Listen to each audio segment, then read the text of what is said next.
यह कहानी एक सेवानिवृत्त प्रिंसिपल और एक नर्स के बीच के रिश्ते की है, जिन्हें लाइलाज कैंसर था, ने अपना इलाज रोक दिया था और अपनी बची हुई जिंदगी शांति से जीने का फैसला किया। उनका स्वभाव बीमारी की वजह से चिड़चिड़ा हो गया था। इस दौरान उनकी देखभाल करने यानहुआ नाम की एक खूबसूरत और दयालु नर्स आई। शुरुआत में प्रिंसिपल गु का व्यवहार बेहद कड़वा था। खाना पसंद न आने पर बर्तन फेंक देते थे, बल्कि अपनी चिढ़ का गुस्सा यानहुआ पर उतारते थे। लेकिन यानहुआ ने कभी शिकायत नहीं की। धीरे धीरे यानहुआ ने आदतों और स्वभाव को समझ लिया। उनका यह धैर्य और दया प्रिंसिपल के कठोर दिल को पिघलाने लगा। समय के साथ दोनों के बीच नजदीकियां बढ़ने लगीं।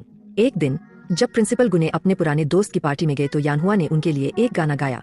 यह पल इतना मार्मिक था कि हर कोई भावुक हो गया। लेकिन प्रिंसिपल गु के मन में एक डर घर कर गया। उन्हें लगा कि जैसे उनके रिश्तेदार और दोस्त धीरे धीरे उन्हें छोड़ गए, वैसे ही यानहुआ भी उन्हें छोड़ देगी। यानहुआ ने उन्हें विश्वास दिलाया, मैं हमेशा आपके साथ रहूंगी। प्रिंसिपल गु के लिए यानहुआ किसी चमत्कार से कम नहीं थी। उनकी देखभाल में उनकी हालत में सुधार होने लगा। उनके जीवन के बचे हुए 6 महीने धीरे धीरे वर्षों में बदल गए। हालांकि प्रिंसिपल गु का यानहुआ के प्रति प्रेम बढ़ने लगा। यानहुआ का दिल किसी और के लिए धड़क चुका था, उनके पुराने प्रेमी के लिए, जिनकी एक दुर्घटना में मौत हो गई थी। प्रेम बढ़ने लगा।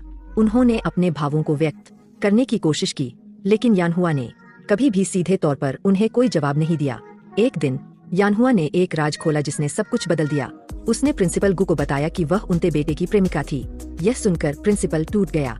वह इस सच को बर्दाश्त नहीं कर सके और गहरे सदमे में डूब गए।